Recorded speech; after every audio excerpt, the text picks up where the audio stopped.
की आप यहाँ बात हो रही है, तो आकाश में क्या है, 9 ग्रह और 12 राशियाँ हैं।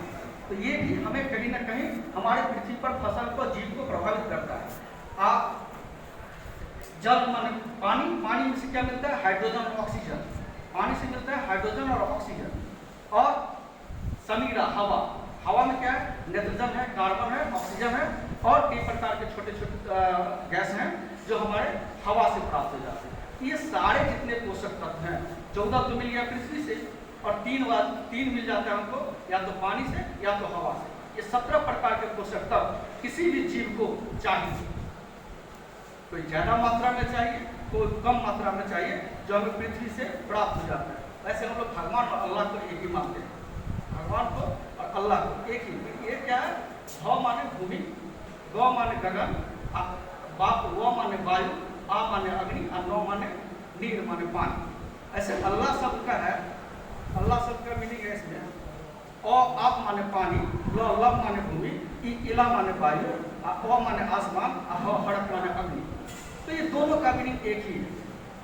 दोनों का मीनिंग ये है क्या, 5 तत्व है, दोनों में 5 तत्व है। कोई भगवान अल्लाह नहीं है, प्रकृति की बात होती है। ये प्रकृति को हम समायोजित करेंगे तब जाके हम अच्छे किसान हो पाएंगे। अब रहा ये प्रधान तत्व, ये जल, अग्नि, वायु। जल जो है वो सीधा संपर्क पत्ती से रखता है, अग्नि जो है बीज से रखता है, वायु जो रहता है फल फूल से संपर्क रखता है।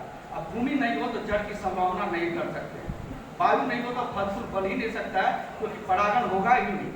अग्नि है तो बीज, अग्नि माने प्रकाश, प्रकाश अगर न हो तो बीज बनेगा ही नहीं। अब पानी न हो, क्योंकि पौधे के पत्ती में 80% पानी पाया जाता है, पानी न हो तो पत्ती हो ही नहीं सकता है। तो इसी पर रूडोल्फ स्पेनर एक था दार्शनिक, 1912 ईस्वी में एक बायोडायनामिक पंचांग बनाया, जिसको मारिया खुन ने पौधों में 1963 में जाकर के इसको उतारा। उसके आधार पे कहना था 29.5 दिन में चंद्रमा जो है पृथ्वी का 1 चक्कर पूरा कर लेती है, इसमें 12 राशि से गुजरती है। सभी राशि का अलग अलग प्रभाव पड़ता है। जैसे जल का सीधा संपर्क है कर्क वृश्चिक मीन राशि से, अग्नि का सीधा संपर्क है मेष धनु सिंह राशि से, वायु का सीधा संपर्क है मिथुन तुला कुंभ राशि से, अब भूमि का सीधा संपर्क है कन्या मकर वृष राशि से। और इस बात को अच्छे से अगर दिमाग में बैठा लेंगे तो आप भी कई प्रकार के ज्योतिष हो जाएंगे। जो मैं बोला कर्क वृश्चिक मीन राशि का जल से संपर्क है, तो कर्क वृश्चिक मीन राशि का स्वभाव जल जैसा ही होता है, मेष धनु सिंह राशि का अग्नि जैसा ही स्वभाव होता है, मिथुन तुला कुंभ राशि का वायु जैसा ही स्वभाव होता है, कन्या मकर वृष राशि का भूमि राशि का होता है। एक सिंपल एग्जाम्पल देते हैं, मिथुन तुला कुंभ राशि वाले एक जगह बैठ के नहीं रह सकते हैं, और कन्या मकर वृष राशि वाले होता है जहाँ बैठ के जो काम करोगे जब तक पूरा नहीं होगा उसको करते ही रहेंगे। और अग्नि मेष धनु सिंह राशि वाले थोड़ा तामसी गर्म मिजाज के होते हैं, और कर्क वृश्चिक मीन राशि वाला शांत स्वभाव होते हैं, लेकिन अगर ढेला मार देंगे तो अगर पत्थर से फेंक देंगे तो भड़क जाएगा। ये कर्क वृश्चिक मीन राशि वाले के साथ होता है। तो ये स्वाभाविक है, जब इतना होता है तो हमारे पौधे पर भी इसका असर पड़ता है। तो इस जो चंद्रमा जो चक्कर काटता है पृथ्वी में, इसमें क्या होता है, ये पृथ्वी से दूर और पृथ्वी से नजदीक का अवस्था होता है। तो पृथ्वी से दूर है तो इसमें 4,05,410 किलोमीटर पर चंद्रमा रहता है, जिसको अमावस्या बोलते हैं। और पृथ्वी से नजदीक 3,62,670 किलोमीटर, जिसको हम बोलते हैं पूर्णिमा। तो ये जो दूर और नजदीक जो है, इसका प्रभाव पृथ्वी पर काफी होता है। आज जैसे बोल रहे थे हमारे पदाधिकारी पश्चिम कि आप लोग रविवार को आए हैं, किसानों के लिए रविवार नहीं होता है, किसानों का छुट्टी का दिन होता है पूर्णिमा और अमावस्या। इस दिन आप जो है ना छुट्टी मनाइए, खेती संबंधित कोई भी काम नहीं कीजिए, और करेंगे तो आपका उल्टा मन बर्बादी हो, पैसे की बर्बादी हो। जो काम में आप करेंगे उसमें पैसे की बर्बादी हो। ये 2 दिन है महीने का किसान के लिए, एक पूर्णिमा का दिन, एक अमावस्या का दिन। इस दिन आप छुट्टी मनाइए, और बाद बाकी संडे हो, मंडे हो, ट्यूसडे हो, वेडनेसडे, प्रत्येक दिन आप खेती का काम कीजिए। इसमें एक अवस्था आता है उत्तरायण, चंद्रमा का उत्तरायण और दक्षिणायन। अब उत्तरायण में क्या होता है, पृथ्वी जो है अपना, हमारे पृथ्वी के अंदर जो ऊर्जा है वो उसका उत्सर्जन करता है, और दक्षिणायन में क्या होता है कि ब्रह्मांड में जो ऊर्जा है उसका अवशोषण करती है पृथ्वी। तो पृथ्वी भी सांस लेती है, उत्तरायण में सांस छोड़ती है और दक्षिणायन में सांस लेती है। इसीलिए उत्तरायण में जब भी हम काम करेंगे, उत्तरायण में बीज की बुआई करेंगे। किसका बीज का बुआई करेंगे? जिस फसल का फल, फूल, बीज और पत्ती चाहिए, इस फसल का बुआई हम उत्तरायण में करेंगे। और जिस फसल का जड़ वाली फसल का बुआई हम दक्षिणायन में करेंगे, क्योंकि माने शुक्ल पक्ष में बढ़ते हुए क्रम में हम बीज वाली फसल गेहूं की बुआई कब करेंगे? शुक्ल पक्ष में। और जड़ वाली फसल की बुआई करते हैं हम दक्षिणायन में करते हैं। खेत पर्णीय छिड़काई, पर्णीय छिड़काई हमेशा उत्तरायण में करना चाहिए। हम बाद में बताते हैं।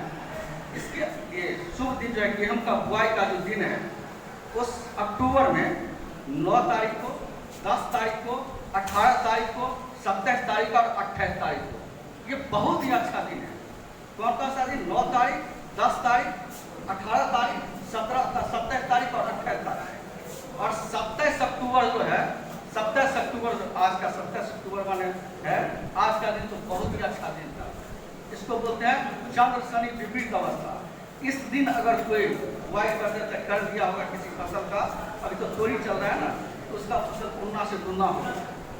नवंबर में बात करेंगे तो नवंबर में 6 तारीख, 7 तारीख, 23 तारीख और 24 तारीख, ये सबसे बेस्ट समय है बुआई करने का। 6 तारीख, 7 तारीख, 23 तारीख और 24 तारीख। दिसंबर में बात करेंगे तो 3 तारीख, 4 तारीख, 20 तारीख, 21 तारीख और 31 तारीख, ये चंद्रमा के आधार पर बनाया हुआ है और सारे चीज को देखते हुए बनाया है। अब खेत की जुताई, गेहूं का तो बीज का बुआई का समय हम निश्चित कर लिए। अब खेत की जुताई करना है। खेत का जुताई जब भी करना है तो चंद्रमा के उत्तरायण, दक्षिणायन में करना है। मृदा संबंधित खाद और उर्वरक का प्रयोग जब भी करेंगे तो चंद्रमा के दक्षिणायन में करेंगे। बीज की बुआई हमेशा उत्तरायण में करेंगे। गेहूं बीज की बुआई, नेत्रजन का उपरिवेशन, यूरिया का अगर छिड़काव करेंगे तो उत्तरायण में करेंगे। और अगर निकोनी कमोनी करना हो उत्तरायण में करेंगे।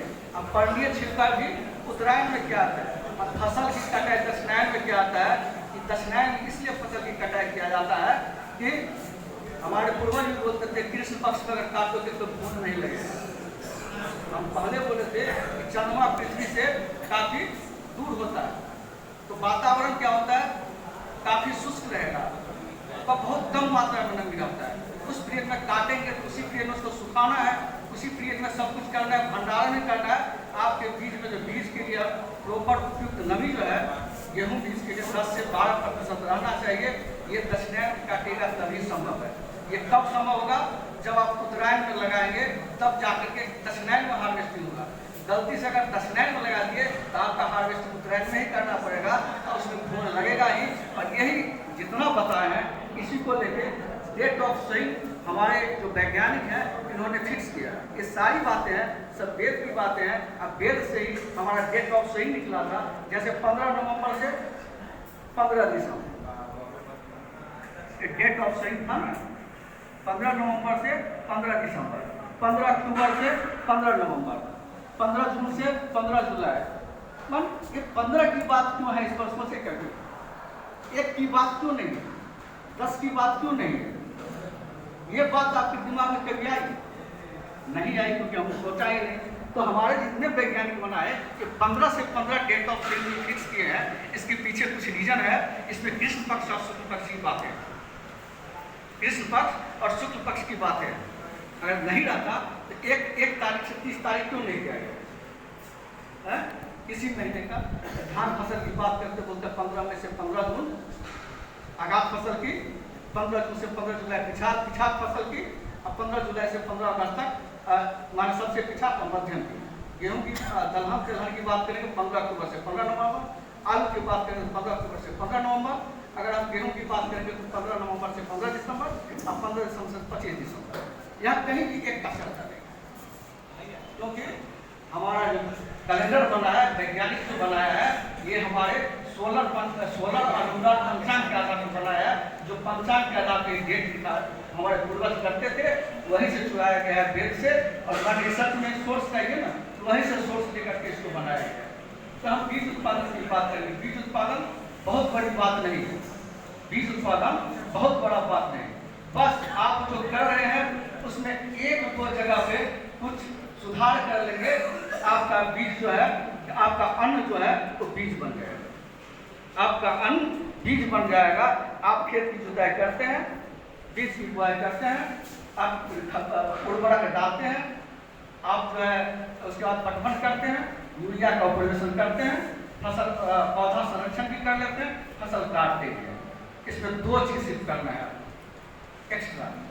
एक होता है आइसोलेशन डिस्टेंस, बात हो रही थी, एक खेत से दूसरे खेत के बीच में एक 3 मीटर की दूरी होनी चाहिए। ये आप लोग से नहीं हो पाएगा और बहुत कठिनाई होगी इसके लिए। तो बीज उत्पादन कर रहे हैं तो सबसे पहले तो बीज के बारे में सोचिए, बीज क्या चीज है। बीज जो है उसे कहते हैं जिसका रंग रूप आकार गुण और धर्म एक समान हो। रंग रूप गुण धर्म आकार ये एक समान हो, उसको हम बीज कहते हैं। तो गुण की बात जब करेंगे, आपका गुण आपको यहाँ से 252 187 वैरायटी मिल रहा है, DGW 187 मिल रहा है। इसी गुण का भी हमको बीज उगाना है। तो इस गुण का बीज उगाने के लिए आपके आरी के बगल वाला लगा दिया 29 या 222। तो किनारे वाला जो बीज है उसमें कुछ न कुछ क्रॉसिंग हो जाएंगे, या मवेशी तोड़ देगा, या बीज छींटने के समय में हो सकता है कि दूसरा आदमी बीज का छिटाई कर रहा हो, आपके खेत में पड़ गया हो। इसलिए 3 मीटर का आइसोलेशन डिस्टेंस रखा जाता है। तो ये मेंटेन नहीं कर पाएंगे और छोड़ के लगाएंगे तो आपको लॉस लग जाएगा। तो हम नहीं, हम कहेंगे आइसोलेशन डिस्टेंस मत छोड़िए। जब भी यहाँ बीज भेजिए तो 1.5 छोड़ दीजिए चारों तरफ से, और उसको कटवा करके अलग से बोझा बनवा के अपने खाने के लिए रख लीजिए। क्योंकि आपको भी गेहूं, एक आदमी पर 1 क्विंटल गेहूं की आवश्यकता पड़ती है प्रत्येक साल। तो आपके परिवार में जितने आदमी हैं उतना क्विंटल आप उससे रख लीजिए। अगर उससे नहीं पूरे काटने के बाद उसको अलग से थ्रेसिंग करवाइए और उसको अलग से थ्रेसिंग करवाइए। और जब इस बीज का जो थ्रेसिंग होगा, आप इतना कहिएगा कि कोई अगर कहे मेरा नया मशीन है, पहली बार चला है, वो भी विश्वास मत कीजिए। क्योंकि हमको गुणवत्ता लाना है। जेनेटिक माने गुण तो वहाँ पर आपका गुण तो समान कर लिए काट करके, और थ्रेसिंग के समय में 1-2 बोरा निकलवा के अपने खाने के लिए रख लीजिए। जो बोल रहे थे किस प्रकार के पक्षी बोल रहे थे कि आप जो है उसको रख करके थ्रेसिंग 1-2 बोरा रख करके और उसको जो है अपने बीज में डालिए। इसमें ये तो हो गया आपका आइसोलेशन डिस्टेंस का। दूसरा बात होता है रॉगिंग, जो बहुत ही आवश्यक है। बहुत बीज गुणवत्ता मेंटेन करने के लिए, वो भी आनुवंशिक गुणवत्ता, ये फिजिकल गुणवत्ता मेंटेन करने के लिए हमको जो है रॉगिंग करना बहुत ही आवश्यक होता है। इसमें होता है ऑफ टैप प्लांट होते हैं। मन देखने से ही पता चल जाएगा कि आपके खेत में ये प्लांट वो प्लांट जो है अलग टाइप का दिख रहा है, उसको जड़ से उखाड़ के हटा देना है। ये 2 काम अगर कर लेंगे तो आप अच्छा जो बीज है आप उपलब्ध करा पाएंगे बिहार सरकार को। तो हम उम्मीद करते हैं कि आप ये 2 काम निश्चित ही करेंगे और अपने बीज गुणवत्ता से बीज को प्रसंस्करण इकाई तक पहुंचाने का कार्य करेंगे। धन्यवाद। इसके साथ अपना वक्तव्य समाप्त।